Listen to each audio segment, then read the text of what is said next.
You and I, Rob, were there for the Louisville, Indiana game in Indy just hours before Indiana football won the Big Ten championship game. Thanks. We get it. We know. We And know. We know. and it was the score was not indicative of the game at all because Louisville won that game from start to finish. It was Really, in the never a game, first in my six opinion. minutes, they 14 won. nothing, 16 nothing, right? Right. Yeah, yeah.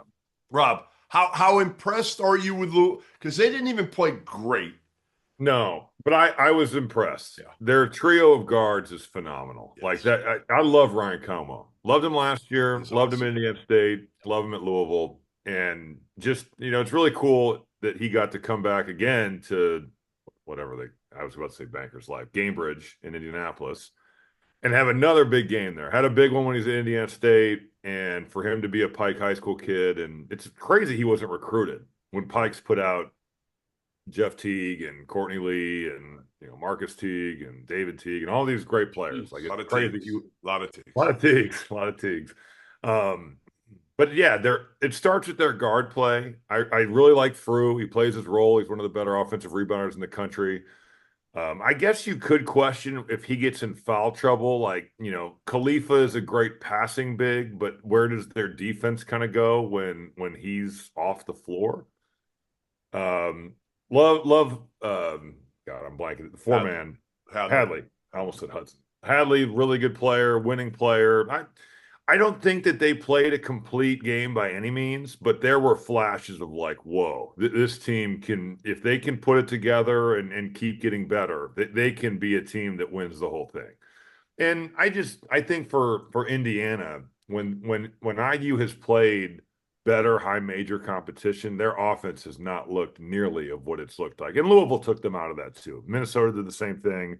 Different story against Penn State, who's playing 8 freshmen or whatever they've got. But yeah, I was impressed. I just think their talent, the way they play, their offense, they're going to be a problem come March. Really, really high on Louisville. McCall, you agree with what Rob said that they can legitimately be a team that can cut down the nets this year? Coming out of the Arkansas game, I'm sitting there like, I'm not putting them in the same category as Michigan. I'm not putting them in the same category as UConn. I'm not putting them in the same category as Duke. But maybe getting beat that way on the road in that kind of environment, you're able to hit reset. And like, okay, guys, like, yes, I know we blew out Kentucky. Yes, like, we're a good team. But we need to humble ourselves a little bit here, hit reset, and they look like it.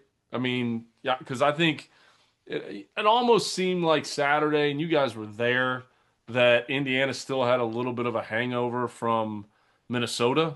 Maybe I don't know, but watching what they were able to do, I'm with Robbie too.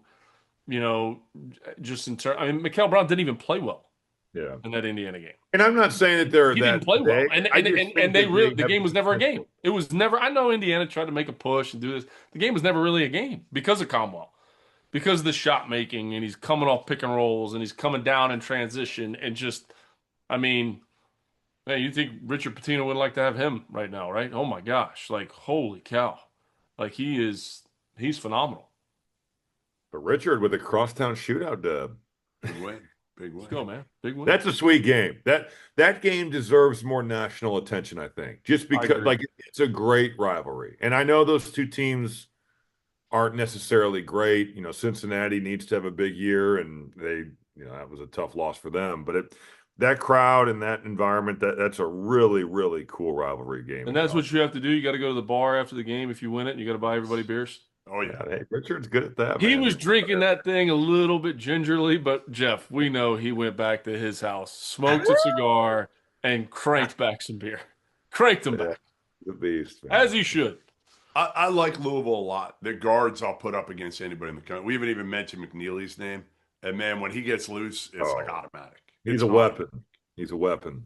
No doubt. So you got 3 guards that, to me, collectively will shoot it as well as anybody in the but that's why I think they're terrifying, Jeff. Like they can blitzkrieg you from 3. Yes. And I know what, like, you could take what I just said or what Matt just said and take it out of like, oh, their national title fate. Like, I'm just saying that they are going to have the ability to be terrifying in March so long as they continue to improve. I think that's Frew is the key. Frew no is question. the key for me because they're not going to have too many nights like they had a week or so ago against Arkansas where they can't make a three. Let's be honest. They're not. And they let Brazil get going and his confidence. They also Losing a didn't game guard the like that ball. helps them, man. Like losing a game like that helps. Yeah. It Yeah, helps. and they got scorched off the bounce too. Like I just think that was kind of an uncharacteristic performance in a number of ways for Louisville. And life on the road in college basketball is hard. Like Arkansas is talented. Whew. They are a talented team. So I think that when it's all said and done, we're going to look at Louisville and they could be a terrifying out in the NCAA tournament.